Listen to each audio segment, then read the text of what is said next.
Open the doors. And that's what the Y has been doing for many, many years. Maybe a century? A century and a half. The YMCA has been serving people. When my stepmother came to New York, she went to the Y. She loved it. She said it was safe, it was clean, and the food was good. And that was, she died just before her 97th birthday, okay? Okay, sure, thank you very much. Good morning, everyone. I'm truly honored to be here and be in the beautiful circumstance because I saw it as it was before. Sometimes you can't appreciate it, what has happened here, although you could just walking in, it's a beautiful place. But how it was, and how the staff tried to keep it together and put layers of paint on top of layers of paint, and make it was. I knew we had to keep this. We had to keep it. You see, Jack Lund came in newly as the head of New York's YMCA's while I was here. And just prior to him coming, we were meeting with his predecessor who insisted that they had to sell the building before she left. Okay? Now, we didn't want to lose the building. And we know a lot of tricks so that we can make things happen for people. And that's what you have to have. So we said, okay, we'll back. We'll buy it.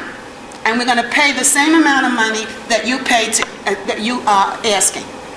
And not really what she was asking, but the price that the Y bought the property for in the first place from the bank. And along comes Jack Lund,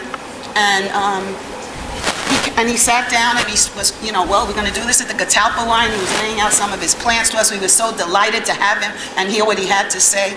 And he said, I didn't come to New York to close Ys. I came to New York to open Ys. And he's got 3 more on the burner here.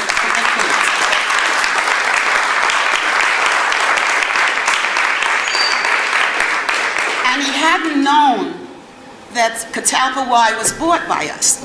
And so I saw him leave that day when we finally had to tell him before he left about what happened.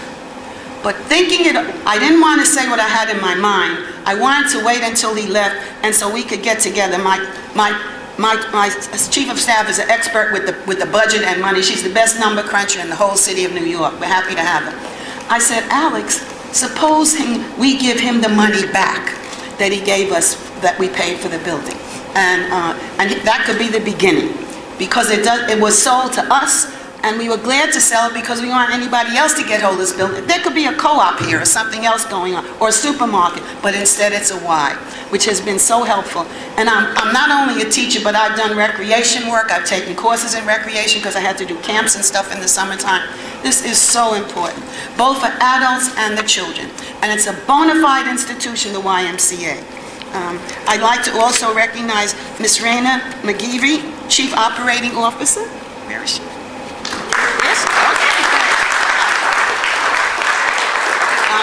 Mr. Paul Custer, Chief Administrative Officer. There's Paul. And Ms. Linda Alcaco, Interim Executive Director of the Ridgewood YMCA. Ms. Sharon Levy, Senior Executive for Public Affairs. Where is she? Mr. Kevin Burke, Board Chair and Head of Con Edison. I am very happy. Con Edison does come up and help with a lot of things that are very good for our borough and for our city. I'm very happy to have my colleagues in government here joining me here this morning. This building has a long and interesting history, built in 1930, originally as a courthouse. And we saw it as a courthouse because evidence of it was all over the old building. In 1965, it was donated to the YMCA and known as the Catalpa Center. In March of 2003, the YMCA announced plans to close the Catalpa Center due to rising operational costs. The community was devastated.